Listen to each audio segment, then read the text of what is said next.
오늘 말씀의 제목은 율법과 복음이란 제목으로 말씀 나누기를 원합니다. 우리가 지난주에 인간의 타락한 인간에게 하나님께서 원래 창조하신 본성의 그 빛을 희미하게나마 남겨두셨다라는 것을 우리가 배웠습니다. 그래서 그 희미한 본성의 빛으로 말미암아서 우리가 도덕적인 옳고 그름에 대한 어떤 것들을 분별할 수 있고, 또 하나님을 믿지 않는 자들, 하나님 알지 못하는 자들에도 그 자연인들에도 양심이 있어서 옳고 그름을 분별할 수 있고, 죄악에 대한 일들에 대해서 죄책을 느낀다라는 것들을 이제 말씀을 나눴습니다.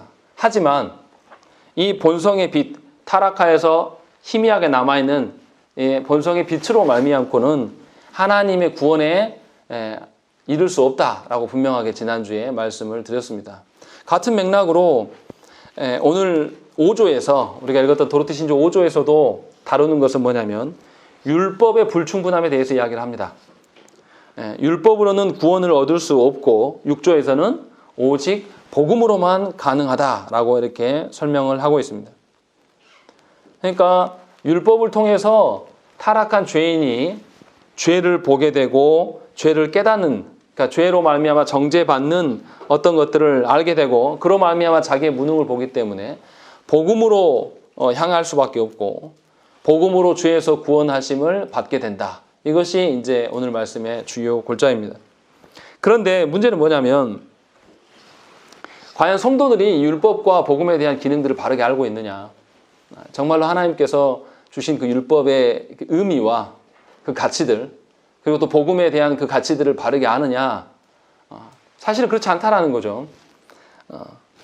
분명하게 이 율법과 복음에 대해서 아까 설명한 대로 율법은 죄만 확인하는 것이고, 복음으로 말미암아 구원을 받으면, 이렇게 설명하면 다 어떻게 생각합니까? 율법은 필요 없어도 되는 것이고 복음만 있으면 된다, 이런 식으로 생각하는 것이죠. 그것이 우리 한국교회 남아있는 형태가 뭡니까? 회개에 대해서 강조하지 않아요. 죄에 대해서 강조하지 않습니다. 왜냐하면 복음만 있으면 되니까. 이런 방식으로 율법과 복음을 오해합니다. 그런데 문제는 뭐냐면, 율법과 복음의 기능들을 오해하게 되면 어떤 일들이 벌어지냐면, 분명히 우리는 하나님의 인도하심 가운데 인생을 사는데도 하나님이 인도하시는 그 안정감을 누리지 못해요. 율법과 복음의 기능이 무엇인지를 모르기 때문에. 그래서 하나님의 돌보심을 누리지 못하는 인생으로 살아가는 거죠. 얼마나 불쌍한 겁니까?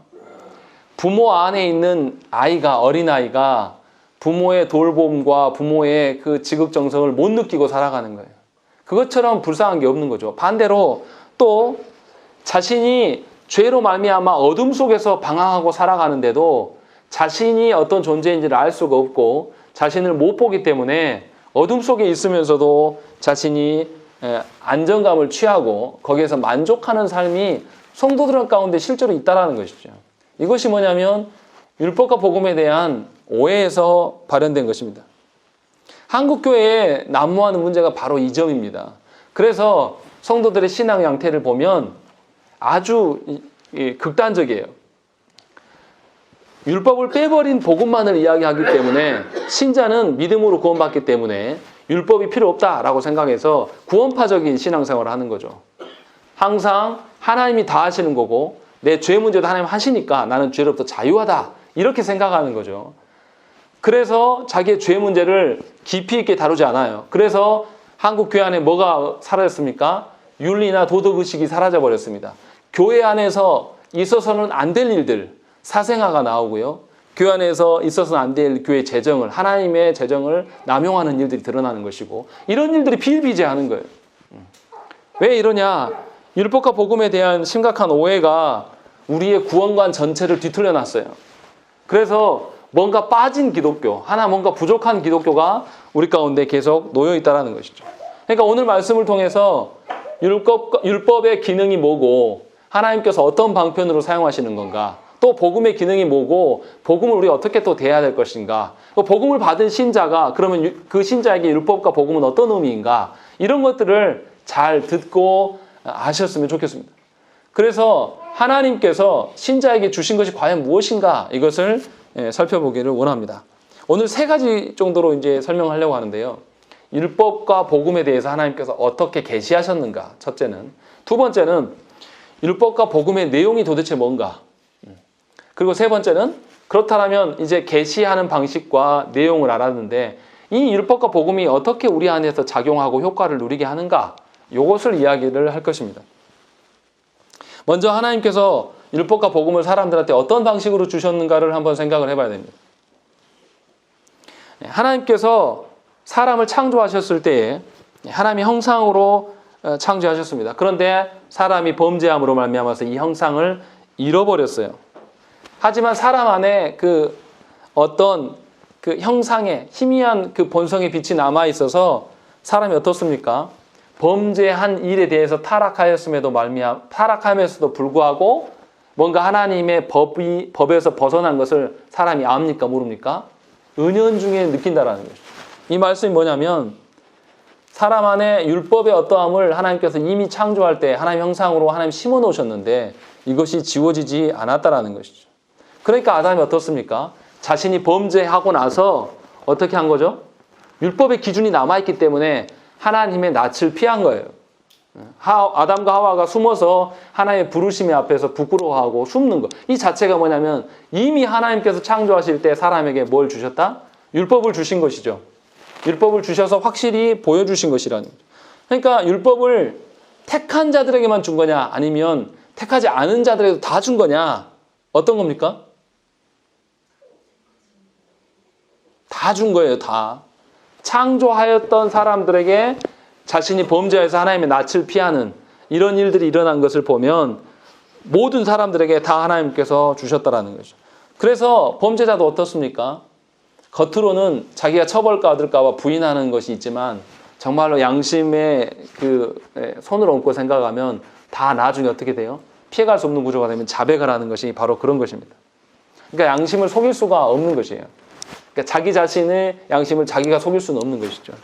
그런 것들이 바로 이러한 증거입니다. 또 하나님께서 이렇게 모든 사람들에게 율법의 어떤 것들을 주셨기 때문에 어떤 일들이 일어나냐면 하나님을 모르는 자들도 율법을 굉장히 강화하는 방식으로 법을 만듭니다. 다 이거를 알게끔 한다는 거죠. 하나님께서 율법을 주실 때 어떻게 합니까? 하나님께서 이스라엘 백성들을 출애굽시키셔서 율법을 10계명을 어디서 주셨습니까? 시내산에서 누구나 다 들을 수 있도록 모든 이스라엘 백성 앞에서 이것을 주셨어요. 그런데 이스라엘 백성들 어떻게 합니까? 두려워서 모세한테 대신 명령하시면 그걸 우리가 듣겠다. 이런 방식을 이제 택하는 것이죠.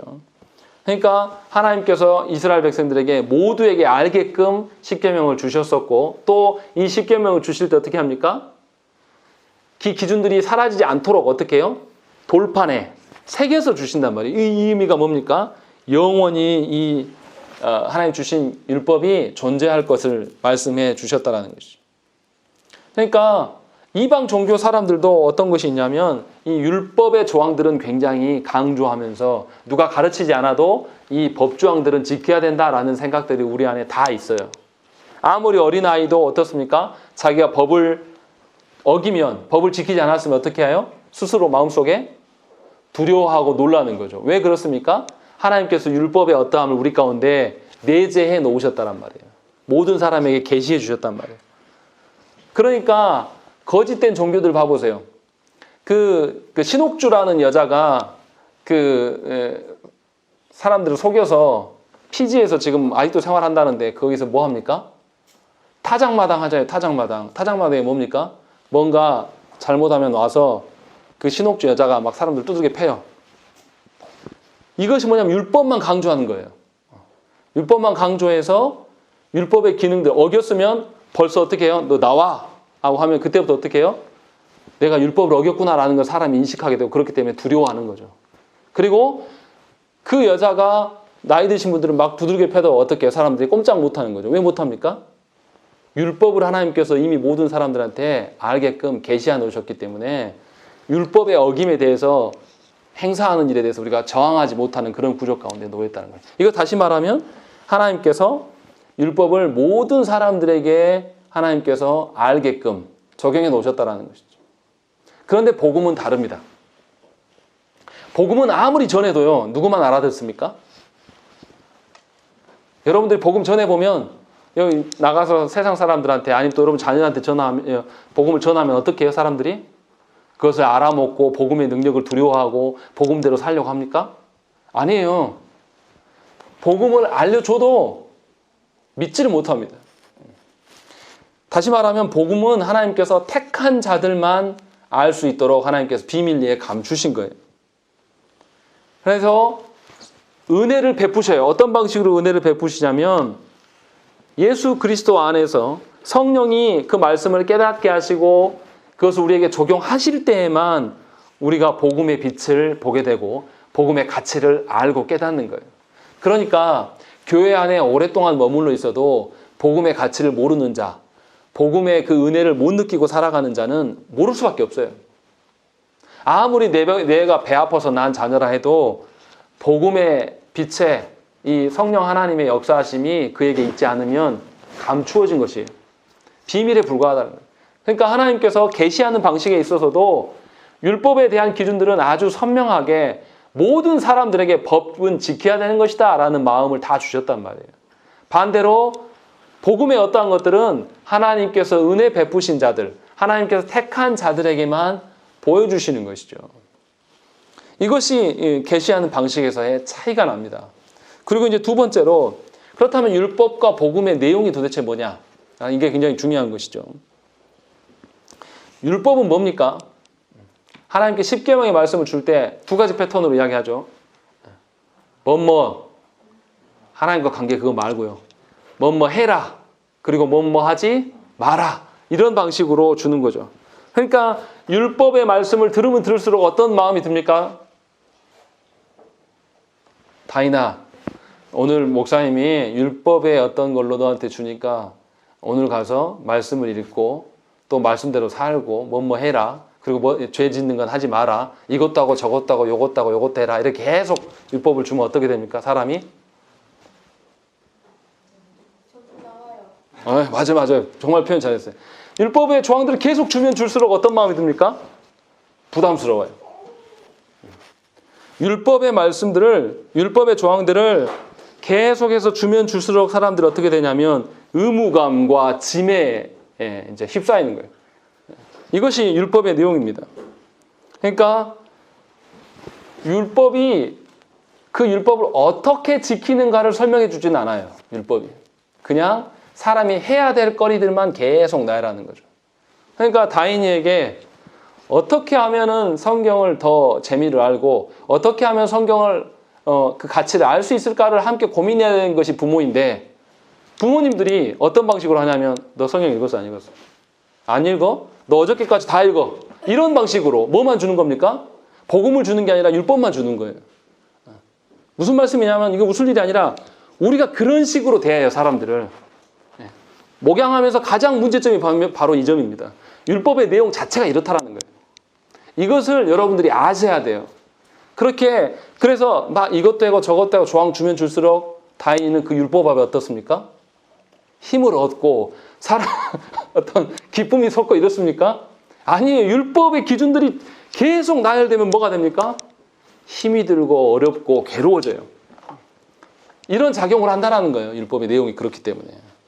그래서 좋은 점은 뭐냐면 하나님의 율법의 기준들을 우리에게 계속 계시해 주시고 그 내용들을 해라 하지 말라는 것들을 막 제시해 주면 하나님의 공의의 기준들이 선명해집니까? 선명해지지 않습니까? 선명해져요. 그러나 반대로 타락한 우리들이 그 하나님의 율법의 기준들을 지킬 수 있는 능력이 있습니까? 없습니까? 없게 됨을 보게 됩니다. 그래서 부담스러운 거잖아요. 이거 다 경험하시잖아요. 그러니까 저도 설교할 때 항상 염려하는 것이 그거예요. 말씀대로 사십시다. 이거 말하기 쉬워요. 그런데 어떻게 사냐고요? 이거 물어보면 그때부터 답답합니다. 사실은 설교에서 해줘야 될 일이 뭡니까? 율법을 증거해야 됩니까? 복음을 증거해야 됩니까? 복음이 증거돼야 돼요. 율법을 기반으로 한 복음. 두 가지 다 나와야 돼요. 그런데 율법 전하기는 너무 쉽단 말이에요. 말씀에서 이렇게 하니까 여러분들 이렇게 사세요. 이건 너무 쉬워요. 이것만을 전하게 되면 어떻게 되냐면 사람들이 타락한 죄인들이 율법의 내용으로 말미암아서 힘이 들고 괴로워져. 왜 힘이 드냐? 자신의 죄를 보기 때문에. 자신의 무능력을 경험하게 되고 자신의 무지를 알 수밖에 없기 때문에 그렇다는 것이죠. 그리고 왜 사람이 그러면 자기의 무지와 무능력을 경험하게 되냐? 하나님께서 우리 모두를 언약의 기준으로 말미암아서 우리와 관계 맺기를 원하신단 말이에요. 그런데 그 율법의 조항들을 계속 나열하면 언약적인 기준을 우리가 맞출 수 있습니까? 없습니까? 못 맞춰요. 하나님의 언약에 대해서 불순종하면 뭐가 남습니까? 언약적인 저주가 우리한테 남아있는 거예요. 그러니까 율법을 계속 제시하면 율법을 완성하지 못한 우리들에게 남아있는 건 뭐냐면 이 언약적인 저주밖에 남지 않는 것이죠. 저주 가운데 머물기 때문에 괴로운 것입니다. 그러니까 누군가는 목양할 때에 율법적인 어떤 그런 것만 지시하는 것은 굉장히 위험한 겁니다. 오전에도 제가 말씀드렸지만 제가 전도사 때 계속 고민했던 게 그거예요. 분명히 나는 복음이라고 전했고 말씀이라고 전했는데 듣는 사람은 뭐만 남는 거냐면 언약적 저주만 남게 되는. 이것은 심각한 거, 잘못 전한 거예요. 그것이 율법의 내용이라는 것입니다. 그래서 사람은 타락한 사람이요. 타락하지 않은 사람 말하는 게 아니라 타락한 사람은 율법을 스스로 지킬 수가 없습니다. 하나님의 공의 앞에 설 수는 있어도 하나님의 공의 앞에 서고 보니까 내가 지킬 수 없는 존재인 것을 깨닫게 되는 거예요. 그래서 하나님의 언약을 지킬 수 없는 사람은 하나님의 언약적 저주를 맛보게 되는 것입니다. 이것이 타락한 인간에게 좋습니까? 좋지 않습니까? 대답을 해보세요. 좋습니까? 좋지 않습니까? 우리에게 하나님께서 율법을 막 제공하셔가지고 하나님의 그 공의의 기준들을 보게 되고 하나님의 그 공의의 기준들을 지키지 못하는 것을 깨닫게 됐을 때 우리가 언약적 저주밖에 남지 않았구나 라는 것을 알게 됐을 때 타락한 인간에게 율법을 이렇게 제시하는 것이 좋은 거예요? 안 좋은 거예요? 양단이 다 있는 겁니다. 여기서 착각하시면 안 돼요. 죄를 봐야지 우리가 어떻게 됩니까? 죄인은 깨달아야지 예수 그리스도를 필요로 하고 예수 그리스도께 의존하게 되는 거잖아요. 그런 점에서 율법의 기능이 굉장히 의미가 있어요. 그러나 그것만 계속 제시하면 어떻게 됩니까? 계속 율법만. 교회 왔는데 교회 와서 이번 주에 어떻게 사십시오. 월요일 날은 뭐 하시고 화요일 날은 뭐 하시고 계속 그 율법의 조항들을 막 줘요. 그러게 나오면 다행히 어떻게? 교회 오고 싶어 안 오고 싶어? 교회만 가면 목사님 또 숙제 내주니까 너무 힘들어. 못 오겠어. 왜 그러냐면 율법의 조항들만 뭐 해라 하지 마라만 계속 주기 때문에. 그런 방식으로 하나님께 나오는 것은 착각하는 거예요. 우리가.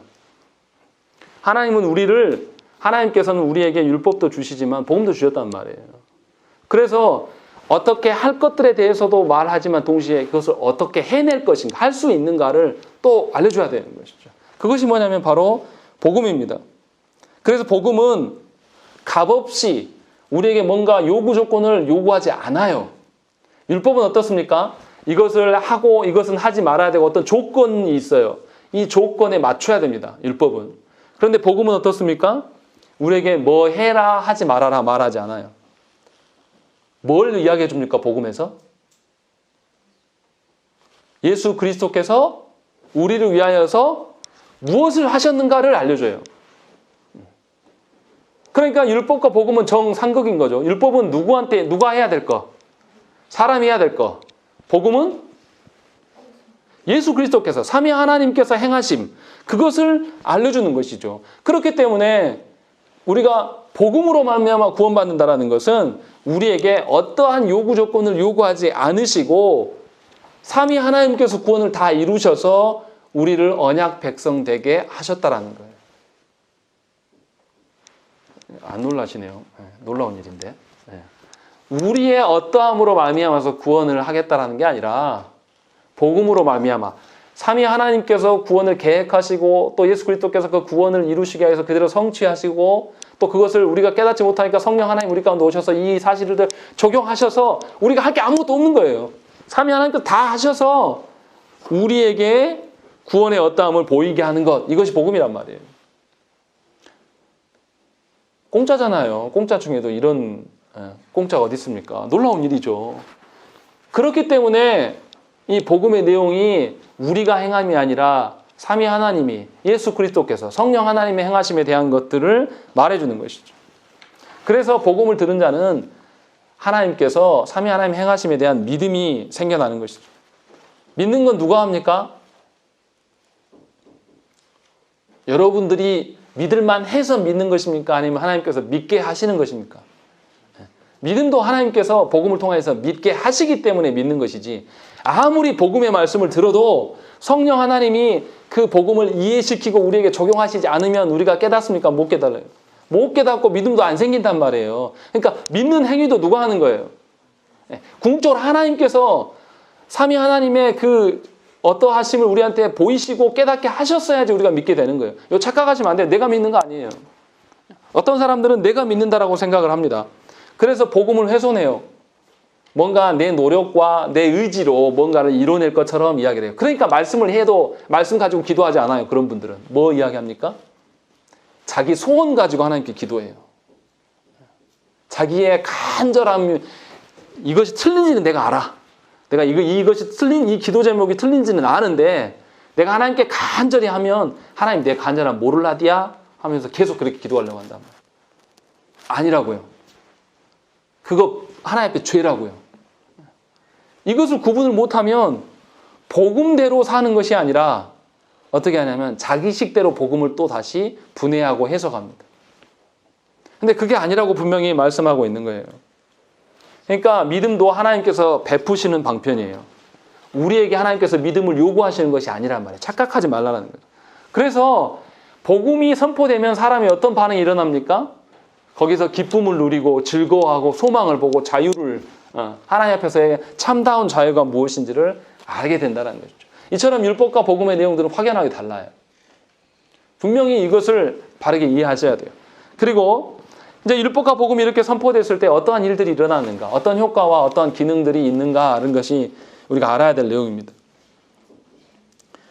율법은 사람한테 의무적으로 다가옵니다.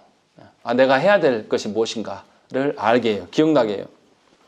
그래서 하나님 앞에서 내가 어떤 존재인가를 알게 돼요. 그러니까 어떻게 보면 복음을 듣게 하기 위한 어떤 준비 단계라고도 좀 약간 말이 이상하긴 하지만 그렇게 설명할 수도 있습니다. 그러니까 신자가 예수를 믿고 난 이후에 죄로부터 완전히 자유로운 상태가 되긴 됩니다. 그러나 그 신자에게도 하나님의 말씀대로 살아야 될 율법이 필요합니까? 안 필요합니까? 필요한 거예요. 그러니까 신자 되었다고 해서 하나님 앞에서의 율법의 말씀이 무의미한 것이 아니에요. 아까 말씀드렸죠. 구원파적인 믿음이라는 것은 뭡니까? 삼위 하나님께서 다 해버리니까 내가 할 게 있다 없다? 없다. 그래서 내가 완전히 하나님 주신 자유를 가지고 방종을 해도 나는 구원받는다 안 받는다? 구원받는다, 이런 개념을 갖게 되는 거예요. 그러니까 분명히 삼위 하나님으로 말미암아 구원받았다라고 말하면서 구원받은 이후의 삶은 삼위 하나님과 연관이 됩니까? 안 됩니까? 안 되는 방식에 서게 되는 거죠. 이것이 하나님의 그 주시는 율법에 대한 의미를 잘 이해하지 못하는 거예요. 오히려 하나님의 자녀가 되었으면 하나님이 기뻐하시고 하나님이 싫어하시는 것이 뭔지를 명확히 알 거예요. 그것이 율법의 조항으로 우리한테 와 있는 거죠. 하나님이 우리가 죄와 벗하며 살아가면서 하나님 아닌 다른 신들을 사랑하고 하나님 아닌 것들을 더 사랑함이 내 안에 있으면 하나님이 싫어하신다라고 말씀하셨기 때문에 하나님이 뭐라 합니까? 너는 나 외에는 다른 어떠한 것도 네 안에 두지 마라 라고 말씀하심이, 그런 율법의 조항들을 우리에게 주신 것이라는 거죠. 그러니까 신자가 되고 난 사람에게 율법이 필요합니까? 필요치 않습니까? 필요하고 오히려 더 율법을 지키고 싶어요. 내가 하나님 사랑하기 때문에. 그렇게 해서 율법을 통해서 자신의 죄악을 더 강력하게 보게 되고, 그렇기 때문에 더욱더 복음의 빛에 의지하며 삼위 하나님을 의존하는 방식으로 일상을 살아가게 된다는 것이죠. 그러니까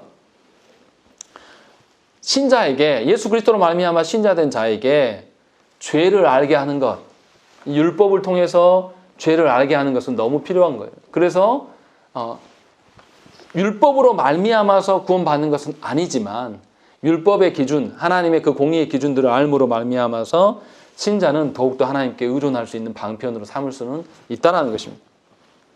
그렇기 때문에 신자는 분명히 하나님 앞에 바로 서는 거예요. 그러면 이제 이렇게 물어볼 수 있습니다. 그럼 예수 믿고 신자가 되었는데 율법이 필요하다고 하셨는데 우리가 율법을 필요해서 주시면 우리가 지킵니까? 못 지킵니까? 못 지킨단 말이에요. 거기서 우리가 질문이 나와요. 아니 왜 하나님은 나 구원 받았는데도 이렇게 힘든 못 지킬 것을 주냐? 이거 하나님 나쁜 거 아니냐? 이렇게 질문한단 말이에요.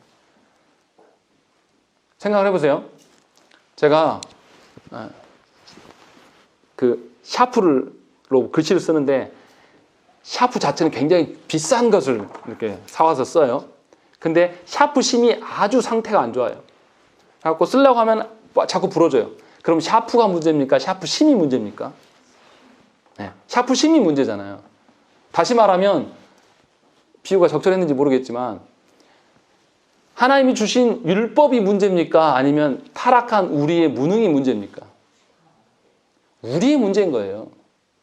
율법이 악했기 때문에 그 율법이 우리에게 와서 죄를 보게 해서 괴로운 것이 율법의 책임이 아니라 누구 책임인 거예요?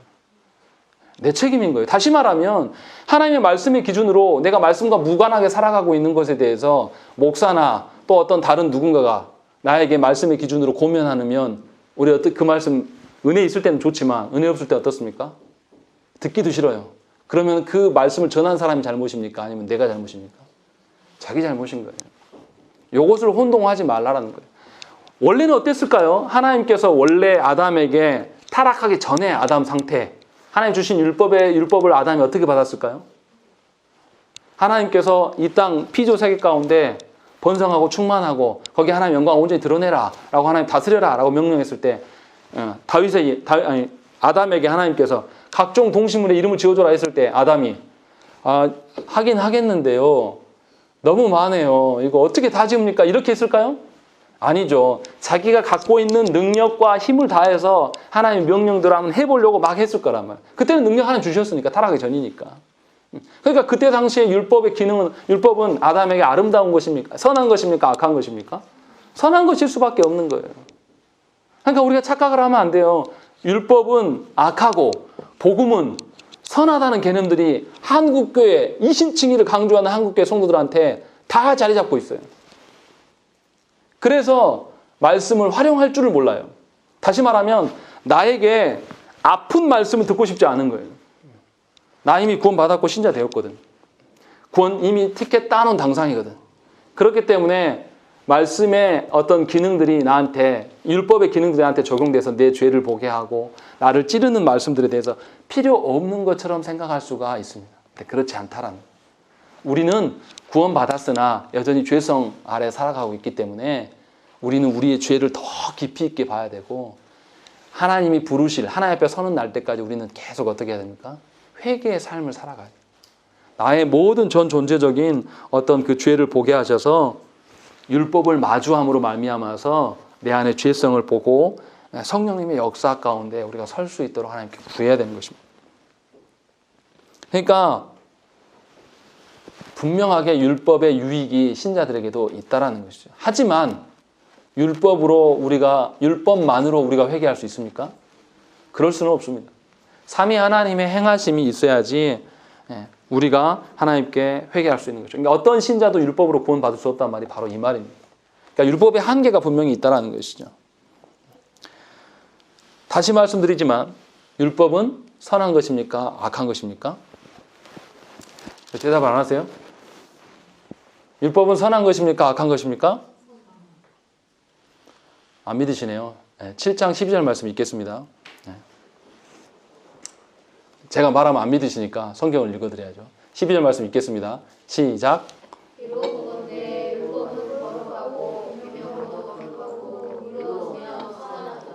예, 율법은 선합니까? 악합니까? 네, 선한 것입니다. 그런데 무엇이 문제라고요? 타락한 우리의 죄성의 문제로 인하여서 율법에 원래 주신 하나님의 용도대로 우리가 보지 못한다라는 것이죠. 이것이 이제 우리의 한계라는 것을 분명히 알아야 돼요. 그러니까 율법의 일들을, 율법의 조항들을 나한테 막 고면하는 분들이 있어요. 그럼 우리가 어떻게 알아들어야 됩니까? 하나님이 은혜 주시는 방편이구나 라는 것을 분명히 알아야 돼요. 대부분 다 성도들이요, 저도 사람이어서 어떻습니까? 나에게 하나님 말씀의 기준을 가져와가지고 딱 이렇게 대보면 기분 좋습니까? 안 좋습니까? 예를 들어서 나보다 현저하게 못하는 기준을 가져와서 딱 되면 어떻게 해요? 우리가 어떻게 반응합니까? 아주 교만하면서 아주 자신만만하게 우리 그러지 않습니까? 그런데 하나님의 기준 저랑 비교할 수 없는 그 하나님의 기준으로 와서 딱 가까이 되려면 어떻게 해요? 네. 쫄고 싫어요. 가까이 오는 거예요. 아니, 왜 모른 척 하세요? 미용실에 가서 우리 뭐 보고 머리 해달라고 합니까? 연예인들 찍어놓은 거 보고 와서 이걸로 해달라고 분명히 말을 해요. 그래놓고 남편이 와서 TV에 나온 연예인하고 나하고 비교하면 기분 좋아요, 안 좋아요? 굉장히 기분 상하죠. 제가 이 말씀 왜 드립니까? 하나님의 그 주시는 율법의 기능들을 나한테 주시는 것이 은혜라는 것을 아셔야 된다는. 사람이 죄성으로 말미암아서 그것을 율법을 원수처럼 이기고 떠나고 싶고 율법 가운데 거하지 않기를 바라는 것이 우리의 본성입니다. 그래서 율법에 대해서 대적하고 적개심을 가지려는 태도를 많이 갖고 있습니다. 그래서 목사님 저에게 성도들이 저한테 요구하는 것이 있습니다. 목사가 힘 있는 말씀, 위로가 되고 소망이 되는 말씀을 줘야지 죄에 대한 이야기 그만하십시오. 너무나 힘듭니다. 목사님 말씀 들으면 힘이 빠져요. 이렇게 말하는 것은 뭐에 대한 오해인 것이죠? 물론 저의 설교의 한계는 분명히 있습니다. 저의 무능한 것을 전제하고 그러나 율법에 대한 그 오해들을 갖게 된다는 거죠. 그것을 버리시라는 것이죠. 반대로 복음은 어떻습니까? 성령께서 그 복음을 깨닫게 하셔서 그 깨달은 자들이 믿음이 생겨나고 그리고 또 그 믿음이 생겨난 자들이 주 앞에서 회개하게 되고 또 죄인에게 참 구원의 길을 하나님께서 보여주시기 때문에 소망을 보게 하는 것이 바로 복음입니다. 그래서 하나님께서 주신 그 구원의 길을 본 자들, 보게 된 자들은 율법에 대한 오해를 갖고 있었는데 어떻게 되는 거죠? 율법이 이제는 하나님이 주신 나를 다루시는 한 방편이라는 것을 알게 돼요. 이 복음이 이것을 오해를 풀어준단 말이에요. 그래서 신자에게 율법이 어떻게 되는 것이죠? 필요한 것이고 하나님의 은혜임을 깨달아 알게 하신다는 것이죠. 분명히 복음을 통해서 죄인이었던 사람이 신자가 되긴 합니다. 그러나 신자가 되고 나서 율법의 가치를 깨닫게 되고 이제 율법을 적대시하고 멀리하는 것이 아니라 율법을 사랑하게 되는 것입니다. 그러니까 우리가 헷갈리는 게 뭐냐면 신앙이 뭡니까? 라고 이야기했을 때 이렇게 말하는 분들이 있어요. 신앙은 이렇게 억압하고 뭔가 이렇게 강요로 하는 것이 아니지 않습니까? 그래서 저는 저희 자녀들에게 어떻게 한다고요? 지네들이 깨달을 동안 나는 어떻게 한다고요? 아무것도 안 하면서 기다리겠다 이렇게 말하는 분들이 있어요. 이것이 바른 것입니까? 바르지 않은 것입니까? 심각한 거예요. 타락한 인간이 전적으로 타락했어요. 그러면 스스로 하나님의 선한 것과 하나님의 어떠하심을 스스로 깨달을 수 있습니까? 못 깨달아요. 그럼 그에게 뭘 줘야 되겠습니까? 삼위 하나님께서 그를 변화시키는 것이 맞아요. 그렇지만 삼위 하나님의 일하심에 순응하는 방식으로 내가 서 있는 건 뭐냐면 그에게 최소한 뭐라도 해야 돼요. 복음이라도 전해야 돼요. 못 전하겠으면 카톡의 내용이라도 막 문자로도 써서 보내고 밥 먹을 때 말씀 모양으로 뭐 어떻게 한다든지 나에게 주어진 모든 것을 총체적으로 활용해서 주권은 내가 갖고 있지는 않지만 하나님의 그 구원에 순응하는 방식으로 설 수 있도록 해야 되는 것이 부모고 영혼을 맡은 자의 합당한 태도란 말이에요. 그거 안 하면서 신앙은 강요하는 것이 아니기 때문에 그냥 깨달을 때까지 냅둔다? 안 된다니까요. 엄청난 착각을 하고 있는 거예요, 본인이. 복음이 우리를 변화시킨다라고 말은 하지만 실제로 그것을 믿는 것입니까? 안 믿는 것입니까? 안 믿으니까 안 주는 거예요. 그래서 우리가 무엇을 위해서 기도해야 되겠습니까? 우리 자녀들을 위해서 또 내가 그 사랑하는 영혼을 위해서 기도할 때 뭐 해야 되겠습니까? 그에게 복음을 주고 복음이 그 안에서 능력을 발휘할 수 있도록 삼위 하나님께 구해야 되는 거예요. 성령 하나님께서 저 영혼에게 복음이 작용돼서 복음으로 말미암아 영안이 뜨이도록 하나님께 구하는 거예요. 우리가 그것이 할 수 있는 최선의 노력이고 우리의 의무란 말이에요. 근데 그것을 행하지 않으면서 그냥 넋놓고 하나님이 알아서 다 하세요. 이렇게 살아가는 것은 뭡니까? 구원파적인 신앙입니다. 율법과 복음에 대한 오해를 갖고 있는 거라는 거죠. 그러니까 신자들에게 율법과 복음에 대한 바른 기준점들이 있지 않으면 신앙생활을 뒤틀려게 살아가는 거예요. 본인만 뒤틀려지면 괜찮아요. 문제는 뭡니까? 먼저 믿은 나로 말미암아서 하나님을 잘 모르는 사람들에게 오해된 신앙을 보여줘요. 오해된 구원관을 전수해 주는 거예요. 은연중에 나도 모르게 내 삶을 통해서. 이게 심각하다는 거죠. 그래서 율법과 복음에 대한 이해가 이 한국 교회한테 절실히 필요해요. 정말 심각합니다. 이게 다 제가 이렇게 말씀드려서 아주 간단하고 이해될 것처럼 생각이 되지만 실제로 살아보면 이게 또 정리가 잘 안 됩니다. 이 점에 대해서 우리가 고민을 많이 해야 돼요. 분명하게 우리 안에 하나님께서 주신 그 율법으로 말미암아 우리의 무능과 무지와 우리의 죄를 보게 하십니다.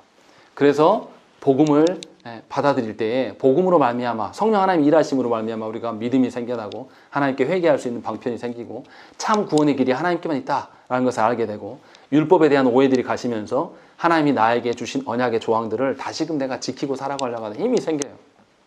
그러면 내가 이런 과정을 거쳤기 때문에 나에게 하나님 주신 율법의 말씀들이 여전히 나한테 필요한 것이고 그것을 잘 유용할 수 있는 방편을 찾게 되는 것이고 하나님을 알지 못하는 자들에게 복음을 계속 주면서 하나님의 도우심을 구하는 그런 우리들의 균형 잡힌 신앙생활이 우리 안에 있어야 되는 것입니다.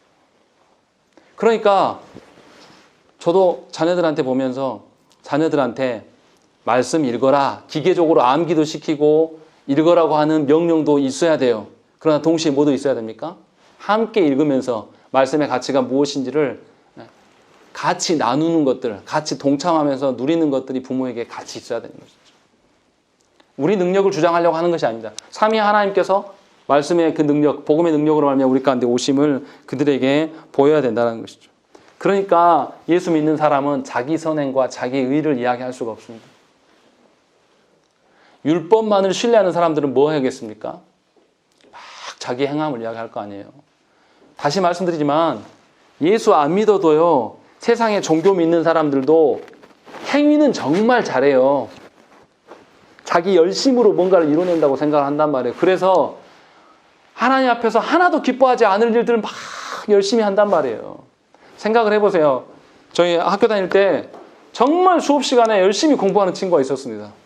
근데 성적은 엉망이에요. 왜 그런지 아세요? 국어 시간에 무슨 공부합니까? 수학 공부하고. 영어 시간에 뭐예요? 국어 공부하고. 이런 식으로 한단 말이에요. 뭔가 열심히 계속 진행했어요. 하나님 앞에서 분명히 삼위 하나님의 어떠하심 속에 살라. 삼위 하나님의 그 가치들을 구하라. 하나님 나라의 어떤 것들을 구하라, 살까라고 이야기를, 살으라고 하는 명령하셨는데 계속 뭐만 하는 거죠? 아니요, 하나님 알았으니까. 내 생각에는 지금 내 처지의 상황에서는 이렇게 해야 돼요. 이것만을 나는 기도할 거예요. 하나님 말씀 줘도 나는 내 방식대로 기도하고 내 간절함으로 살랍니다. 이렇게 하는 분들이 교회 안에 참으로 많다는 거죠. 그래서 그분들이 나중에 뭐라고 한 줄 아십니까? 펑펑 울어요. 제가 고등부 맡았을 때 교회 안에 중직자, 다 중직자들이세요. 자기 자녀들이 거의 불신자처럼 행동한단 말이에요. 신앙 자체가 없어요. 근데 그분들이 와서 저한테 뭐라 그러냐면 목사님, 저는 주일학교 교사도 하고 새벽부터 나와서 주일날 애들 얼굴도 못 보고 10년 동안 내가 그렇게 교회 봉사하고 헌신하고 살았는데 왜 우리 애는 이 모양입니까? 이렇게 물어봐요. 뭐 한 겁니까, 이 사람은? 율법적인 신앙관으로 매여 사는 거예요.